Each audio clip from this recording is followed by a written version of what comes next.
მოგესალმოთ მანო შოუ მთავარი იუმორისტული შოუ მთავარ არხზე.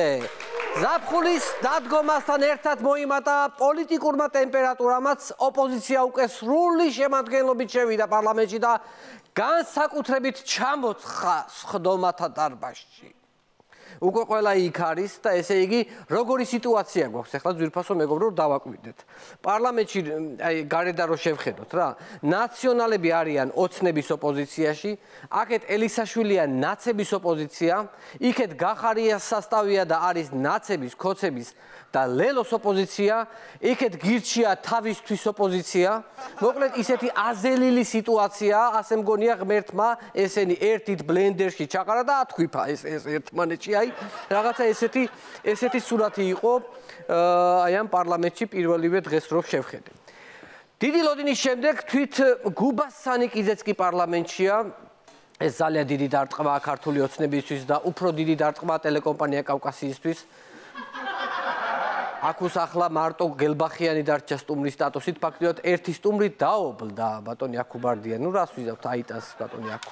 პირველი სამუშაო დღეს დაიძაბა სიტუაცია და ოცნების დეპუტატებმა ყაველაშვილმა და გუბას სანიკიძემ მიჩხუბეს.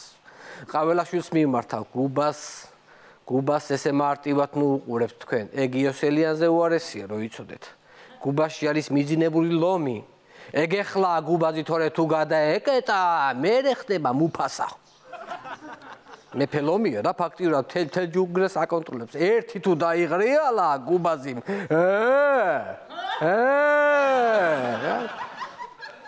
და ფაქტობრივად დაგფრთხნით ყველას აბსოლუტურად. პირველი სამუშაო დღის ფინალი იყო ნაციონალური მოძრაობის ლიდერის ნიკა მელიას სიტყვით გამოსვლა. მანამდე კორიდორებში დაშრიალებდა ჩვენი ალენ დელონი, მაგრამ მაინც მერე ბოლოს რაღაცნაირად მიაგნო შესასვლელს და შევიდა და არაჩვეულებრივი გამოსვლა ჰქონდა. ნიკა ძალიან წყნარა და თავდაჯერებულად საუბრობდა. ნუ მელიას სიტყვით გამოსვლისას ოცნების დეპუტატმა ზარქუამ წყალი მიაწოდა და მელია ამ დროს კი არ გაბრაზდა აი ამ ცინიზმს სიკეთით უპასუხა. მე თქვენზე არ ვარ გაბრაზებულიო. მე საერთოდ არ ვარ თქვენზე. ჩვენ საქმე უნდა ვაკეთოთ და ერთად უნდა მივიდეთ არჩევნებამდე და აი ამ ლაპარაკში კი შემოაჭყლიტა ეს თვითონ ეს წყლის ბოთლი აი ამ სიკეთიდან რო რო ასხივებდა სიკეთეს ეს ბოთლი შემოეჭყლიტა აქ. კიდე კაი შუშის არ იყო. მელიას სიტყვის გამოსვლა ძალიან უხეშად შეაფასა ირაკლი კობახიძემ. ირაკლი კობახიძე ძალიან არეული მეჩვენება ამ ბოლო დროს, განსაკუთრებით შეთქმულების თეორიაზე მუშაობა რაც დაიწყო. ნუ კობახიძე ამბობს, რომ ახლა ვიხსენებ და გახარიაო თებერვალშიო ამბობდაო და თქვა, რომ მელიას 2-3 დღით ვაცადოთო და ჯერ არ დავიჭიროთო. იქეთო მიხეილ სააკაშვილი ალტერნატიულ მთავრობას აყალიბებდაო და ისიც 2-3 დღეს ითხოვდაო ესეთი დამთხოვებიო, არ არსებობსო, ესენი ერთადო სახელმწიფო გადატრიალებას ამზადებდნენო. ირაკლი, აბა კარგად გაიხსენე. მაგ დღეებში ვიღაცა ხომ არ შეამჩნიე ცაში. ვიღაცამ გუგულის ბუდეს ხომ არ გადაუფრინა ისე, ხო არ შეგიმჩნევია. ესე იგი ირაკლი კობახიძის ფსიქოლოგიური მდგომარეობა ელვის ისრაფით უარესდება ძვირფასო მეგობრებო. არ ამგონია ჩვენმა რომელიმე კლინიკა მიიღოს, უკვე აღარც თურქეთი მიიღებს, მე ასე ვფიქრობ და ზოგადად პირველადი დაკვირვებით მე მგონი მკურნალობას დაგვიანებული მეჩვენებაო. ვფიქრობ უნდა ვიმუშაოთ და უბრალოდ მეცნიერები დააკვირდნენ ფსიქიატრული დარღვევის აი ამ ახალ უცნაურ ფორმას. რა ვიცი, აბა რა ვქნა, რითი დავეხმაროთ. ან სადმე გავიყვანოთ ქალაქგარეთ და დავტოვოთ. ან რა ვიცი. რა მოვიფიქროთ ამ კაცს. ვერაფერს ვერ ვფიქრებ. არა, აშკარად რაღაცა შეთქმულებასთან გვაქვს საქმე. ის სიმღერა ხომ გახსოვთ ადრე ნაცემმა რო ჩაწერეს. მიშა მაგარია. მიშა მაგარია. აბა კარგად დააკვირდით. მიშა მაგარია კი არა, ბოლოს დააკვირდით. მიხვდით? დარია თუ ავდარია, მიშა არია. Daus. Misha Kacharia. აი როდინა გვინერგავდნენ კოდირებული ინფორმაციას. ეს სისხლის მსმელი ნაცები ესენი. გაგშიფრეთ თუ არა? არა, ეს ეხლა ჩემი ვერსია ძვირფასო მეგობრებო, მაგრამ ირაკლის მდგომარეობიდან გამომდინარე დიდი შანსია ესეც თქვას. ანუ დაუშვათ ესეც დაუშვათ. ხო შეიძლება ესეც თქვას. პოლიტიკურ ველზე გახარიას გამოჩენა ფაქტიურად სასწაული მოახდინა. დიდი სასწაული. რამდენიმე დღის წინ ფურცლებზე გამოისახა ბიძინა ივანიშვილის წმინდა წერილი.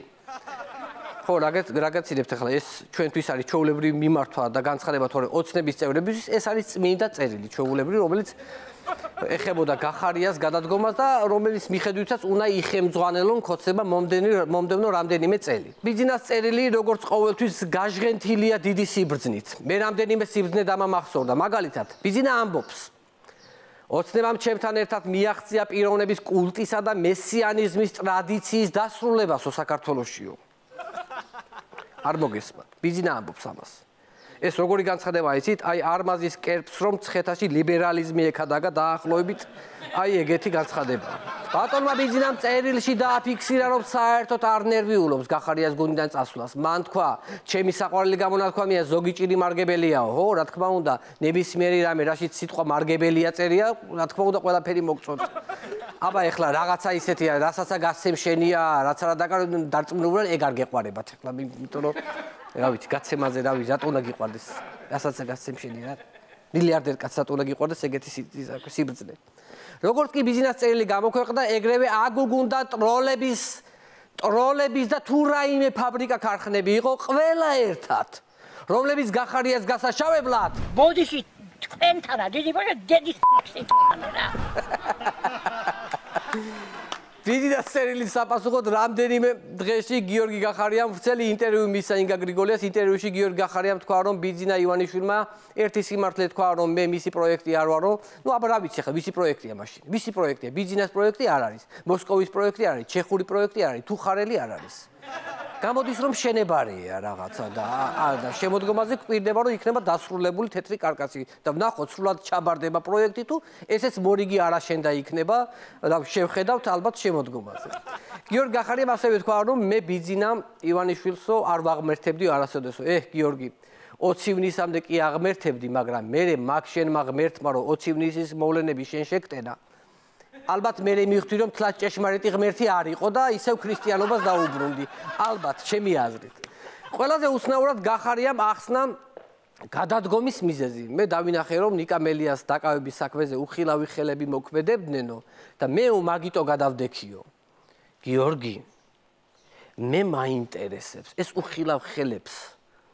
ორ წუთში ერთხელ უხილავი დაცვის თანამშრომლის უხილავი ხელები, უხილავ სადეზინფექციო ხსნარს ხომ არ ასხავდა და არ ამუშავებინებდა ხელებზე.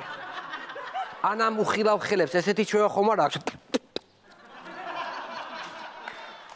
არა, კვალზე მინდა გავიდე, მიხვდი რა არის? აი, ლოგიკათი მინდა მივიდე ვინ იგულისხმე. ხო უნდა ვიცოდეთ, ვიზე გაქვს ეჭვი, ვინ იგულისხმე, ხალხმა რომ ვიცოდეთ, რომ ვინ გაქვს ჩაფიქრებული აი ამ უხილავ ხელებში. მე ვერ ხვდები, მაგრამ აი რაღაცა მიგვანიშნე მაინც რამენაირად. ზემოთ მაინც მიგვანიშნე, თავი მაინც აწიე ესეზე რაღაცა გითხრა. ნეტა მართლა ვინ იგულისხმა უხილავ ხელებში? ალბათ, რა ვიცი, მე ფიქრობ ალბათ ოხანაშვილი. ნუ რა ვიცი, ხა მე ოხანაშვილზე ძლევამოსილი არავინ მეგულება ოცნები. ნუ რა ვიცი, იმიტომ რომ შეხედავ ადამიანს ეთყობა, რომ ძლევამოსილთან ერთად საკმაოდ ჭკვიანი ადამიანია, ჯერ მარტო რა ვიცი, ხა რომ შეხედავ შუბლი აქვს იმხელა, რომ 6 კაციან სუფრას გაშლი ზედ და რატო არ შეიძლება რომ ნუ ორი კაცის შუბლი აქვს ერთად და ორი ჭკვიანი ადამიანის შუბლი აქვს და რატო შეიძლება რომ არ იყოს ყველაზე ძლევამოსილი ადამიანი ბატონი ჰანრი ოხანაშვილი. გიორგი გახარიას პარტიის თემა სულ უფრო აქტუალური ხდება და სხვათა შორის საინტერესო ადამიანები გამოდიან ასპარეზზე. მოდით მოусვიოთ გიორგი გახარიას გუნდის ერთ-ერთი წევრის სატელევიზიო გამოსვლას. კი არ მის მანერებს დავაკვირდით. მოდით, აი ჯობია მანერებს დავაკვირდით. თქვენ ისნებართ ქალბატონო სანამ ივან მელნიკოვზე გადავიდა ბატონი გიგა შეეხო ძალიან საინტერესო დეტალებს. ტაქტიკურ მენეჯმენტში შევიდა ესე იგი 20 ივნისის მართვის პროცესში. ერთი ესეთი შეკითხვა დამებადა, აი უცბად აერიდან მომივიდა. თქვენ შეატყვეთ ხო? შეხედეთ. სხვათა შორის გახარიას გუნდს რო დავაკვირდი, მარტო ეს კი არა. ყველა მისი მანერებით საუბრობს გუნდში რო დავაკვირდეთ, რო დააკვირდეთ. მართლა ფაქტობრივად პარტიაში აქვს თავისი პაროდიის თეატრი. პარლამენტში თუ ვერ მოხდები, იუმორინაში აუცილებლად მოხდებიან, ერთი სიტყვით უმუშევრები არ დარჩებიან. საერთოდ მე ერთს დასკვნამდე მივდივარ პოლიტიკაში, ეს ამდენი გაურკვევლობა, არეულობა, შუღლი და დაპირისპირება არის ერთი რაღაცის ბრალი. დედაქალაქში უკვე ძალიან ბევრი ჩამოსულია. ძალიან ბევრი, არა ქალბატონო ქეთი. ნახოთ რა განცხადებას ავრცელებს ოცნების გულმხურვალებ ხარდაჭერი ქალბატონი ქეთი დოლიძე, რეჟისორი. სოფლიდან ჩამოსულების მიმართ მაქვს პრეტენზია, ყველას ხომ ვერ გამოყვებავს თბილისი. მოკლედ ქალბატონ ქეთის ახლა უფლება რომ მისცე ერთი 10 კაცს დატოვებდა ქალაქში, დედაქალაქში, მეცალა, თვითონ ოქიტა, რობიკო და ასე 3-4 კაცი კულტურის სამინისტროში, ისიც იმიტომ რომ დაფინანსება არ შეუწყვიტონ და რომ წამოვიდეს აკეთთორე. ისინიც არაფერში არ ჭირდება. რეალურად რომ დავაკიდე თბილისს მეტი ადამიანი მართლა არ სჭირდება, იცი? სადღაც 10. აი 10-11. ამდენს ვერ გამოკებავს თბილისიო, მართალია ეს დედაქალაქი ყველა სოფლეს ვერ აჭმევს. ვერა, გაიგეთ. ერთი სოფლელი ავირჩიეთ 2012-დან თბილისმა და იმას ვაჭმევთ მხოლოდ. დანარჩენები წადით, რაც ჩამომიდექით აქ. წადით. და ზოგადად ჩვენმა დედა თბილისმა ასე იცის, ერთ სოფლელს აირჩევს და იმას იკრავს გულში მარტო. სხვათა შორის ქალბატონო ქეთი თბილისის მერიასთან არ გაიაროთ, ერთი სოფლელი მანდატს ზის და ისე მსუყეთ იკვებება, შეიძლება ნერწყვი მოგადგეთ და ამიტომ ჯობია იმას მოერიდოთ. პრინციპში საბურთალო ქალაქგარეთ ითვლება და ამიტომ შეიძლება დიდი შანსია რამდენიმე წლის განმავლობაში არ მოხდეს მანდეთ. მეგობრებო, მე მინდა დაგაწყნაროთ ოცნების დეპუტატები და მათი მხარდაჭერები მხოლოდ ოპონენტების ლანძღვით არ არიან დაკავებულები, მათთვის სიახლეები, განვითარება და ახალი ტექნოლოგიები არის პრიორიტეტი. თქვენ ალბათ იცით, ჩინეთმა 2020 წლის 8 დეკემბერს აამუშავა ბირთვული სინთეზის რეაქტორი, ეგრეთ წოდებული ხელოვნური მზე, რაც დიდი წინსვლა ქვეყნის ბირთვული ენერგიის შესაძლებლობებში. კორეაში უკვე შესაძლებელია ადამიანის ელექტრონული მონაცემების DNM-ში შენახვა. ეს არის 2021 წლის პროექტი. მოდით ვნახოთ ზუსტად ამავე წელს რა განცხადებას აკეთებს ქართველი ექიმი, პოეტი, ამჟამად ქართული ოცნების დეპუტატი ბატონი ლადო კახაძე. ვნახოთ ვიდეო. ნანოტექნოლოგიები ისეთ მაკადონეზე ადგა და სენსორების მომზადება შესაძლებელია საჭესთან თუ ნასვამი მძღოლი იმ გზასაშები ნორმის ზემოთ ალკოგოლი ეს ორგანიზმი ამას ვერ დამალავს, როგორც უნდა შეეცადოს, მანქანის ძრავა არ ჩაითვალოს. მართლაც რამხელა ტექნოლოგიური ინოვაცია შემოგთავაზა ბატონმა ლადომ სოფლიოს. მარტო ჩვენ კი არა, ამ ერთი ციცხნა ქვეყნის ერთმა დეპუტატმა ეს ისეთი სენსორი დაუყენოთ, რომ ჩაჯდებითო, რომ აი რაღაცა რომ აღარ დაიქოქოსო. ისეთი სხვა ჩაუყენოთ მაგალითად, რომ აი მე მაქვს ესეთი იდეა, რომ ჩაუყენოთ ისეთი სენსორი, რომ ჩაჯდები, ეგრევე დაიწყოს ყრილი, შენ დალიე ცეცხლი და ნავთი და რო გეძახოს თელი გზა, აი ესეთი ხმა. ან მანქანაში ჩაჯდომამდე საიდანაც მოეტყიე, იქ წაეტყიე, ესე რო გეძახოს. მეცაც გეტყვით ბატონ ლადო, მარტო მანქანაა პრობლემა. 1000 შარიანი ხალხია რომ დათრებიან და დაეხეტებიან ქუჩაში. მეზობლებს აგიდებენ, ჩხუბობენ და ასე შემდეგ. მოდით ყველას გაუკვეთოთ ხერხემალზე ჩიპი და გარკვეული რაოდენობის ალკოჰოლზე ხერხემალი გაეთიშოს ადამიანს.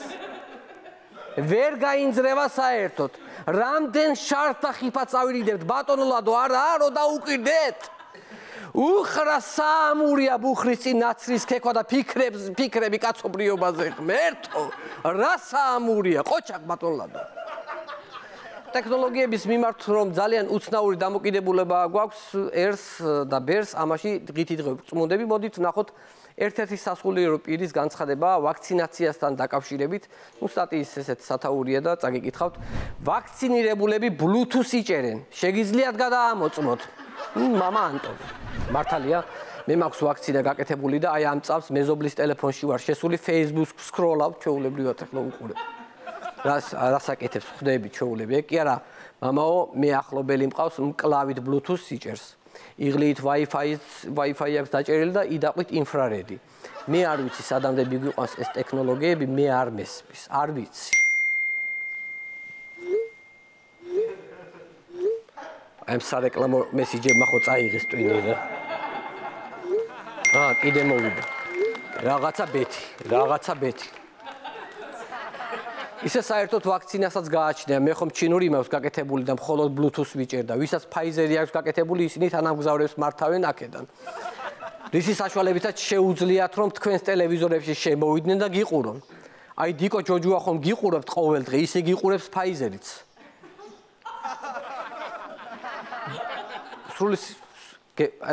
შეიძლება ესეთი ადამიანები მართლა გონიათ რომ ტელევიზორიდან რომ ადამიანი ლაპარაკობს ის მართლა გიყურებს შენ.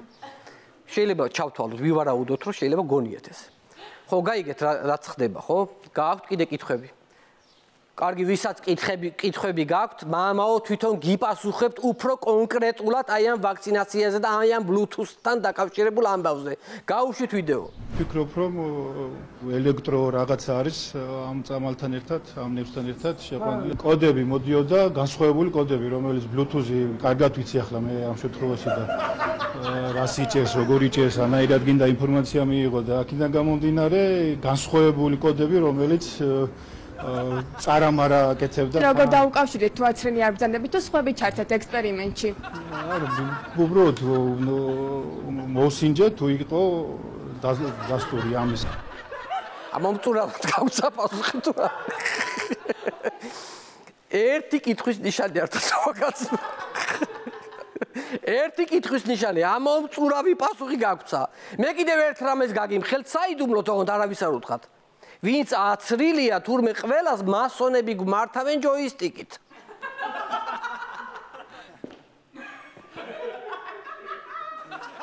აი ახლა ჩემით კი არ გადავდგინა ბიჭი, მასონმა გადამაადგილა ჯოისტიკით.